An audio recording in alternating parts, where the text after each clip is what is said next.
मैं doctor Praveen Kumar Sinha, district NCD officer Bhojpur.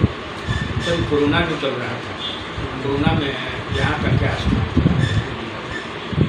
Corona काल जब शुरू हुआ 2020 में, तो उस वक्त है सो काफ़ी दशक था लोगों के बीच में और नई चीज़ थी। पूरे संसार में लोगों का मरने का रफ्तार बढ़ता जा रहा था। इटली हो, अमेरिका हो, सभी जगह उस लोगों की मौत होने लगी। कोरोना धीरे धीरे चाइना से होते हुए हम लोग यहाँ इंडिया में प्रवेश किया, तो यहाँ का भी दशक का माहौल बना। और इस वक्त भोजपुर का नोडल पदाधिकारी हमारे उस वक्त के डीएम साहब रोशन कुशवाहा जी ने हमें ये भाग दिया और नोडल पदाधिकारी के नाते हमने अपना फर्ज अदा करना शुरू किया। सभी ब्लॉक में क्वारंटीन सेंटर बना। बाहर से आए हुए लोग जैसे महाराष्ट्र से, गुजरात से, दिल्ली से, सभी जगह जो यहाँ के लोग बाहर बसे हुए थे, काम कर रहे थे, वो कोरोना काल में वापस आए अपने घर वालों को देखने और अपने घर वालों के साथ रहने के लिए।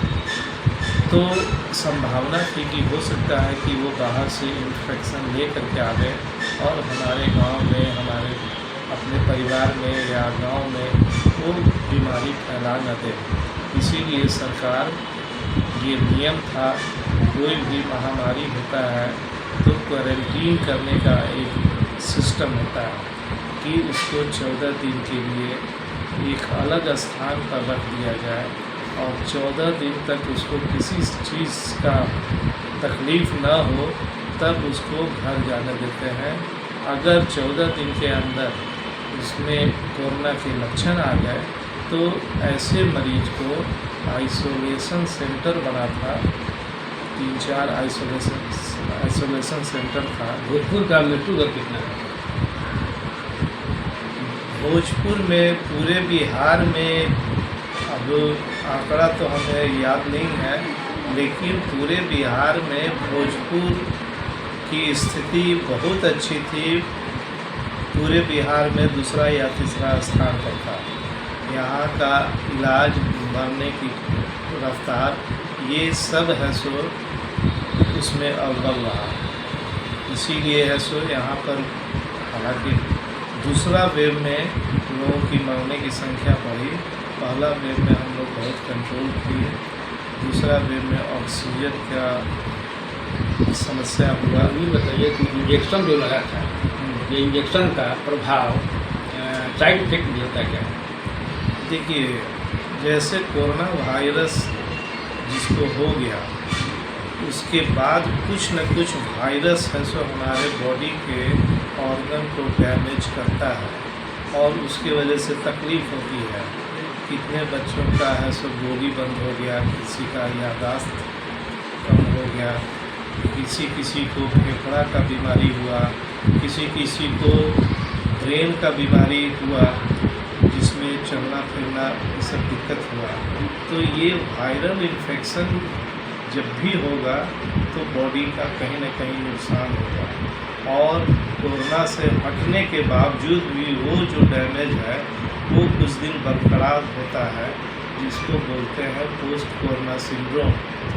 तो ये संभावना थी कि पोस्ट कोरोना सिंड्रोम में तकलीफ़ें होंगी और चूँकि जितना भी वैक्सीन बनता है वो वायरस को ही ग्रो करा करके और उसको इनएक्टिवेट करा करके वैक्सीन तैयार होता है, ताकि अब है सो कोरोना जब वैक्सीन ले लिया तो कोरोना का प्रभाव बॉडी पर ना हो।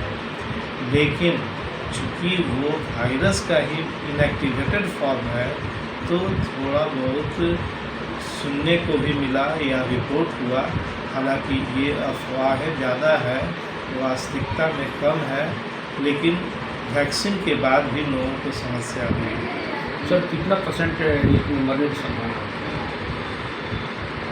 देखिए, कोरोना के बारे में तो बहुत जानकारी नहीं थी, लेकिन जिन लोगों का कोरोना की वजह से फेफड़ा डैमेज हुआ और ऑक्सीजन सैचुरेशन जो हम लोग देखते थे पल्स ऑक्सीमीटर से, अगर उसमें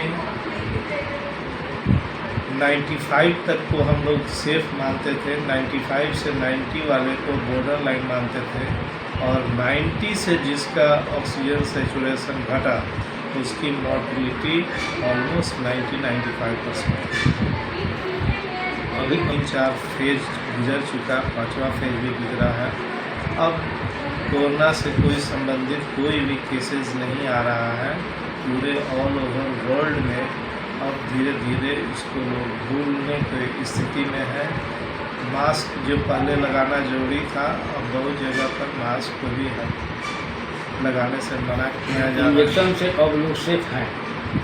यस, अगर कोई इसमें क्वेश्चन करता है कि वैक्सीन से कहीं हमारा नुकसान तो नहीं हुआ, हम इसको नहीं मानते हैं।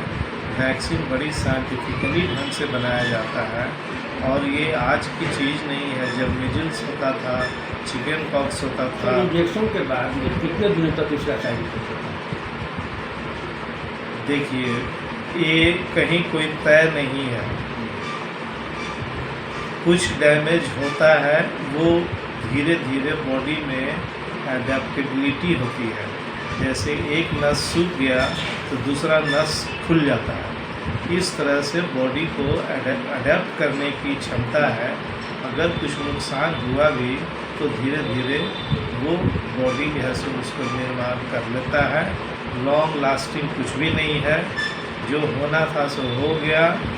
डरने की अब कोई आवश्यकता नहीं, कुछ डरने की कोई आवश्यकता नहीं है। हम लोग तो है सो 2-3 बार है सो वैक्सीनेशन ले लिए, और क्योंकि लोगों में डर हो गया है ना कि नहीं। इंजेक्शन लगवाए हैं तो बहुत सारी इफेक्ट हो रही है। मैं लोगों को इत्मीनान से रहने के लिए आग्रह करूँगा। मैं नोडल अफसर कोरोना का रह चुका हूँ। 3-3, 4-4 बार वैक्सीनेशन लिया, फर्स्ट डोज, बूस्टर डोज और मेंटेनेंस डोज, इस तरह से, और हमें कोई तकलीफ़ नहीं है, और हम बड़े अच्छे ढंग से स्वस्थ रह करके सारे अपने कार्य का निष्पादन कर रहे हैं।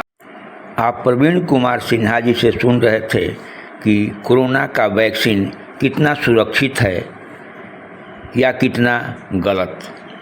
कोरोना के वैक्सीन से डॉक्टर साहब बता रहे थे इससे डरने की आवश्यकता नहीं है। यह वैक्सीन आपको ज़्यादा से ज़्यादा लाभ ही पहुँचाएगी।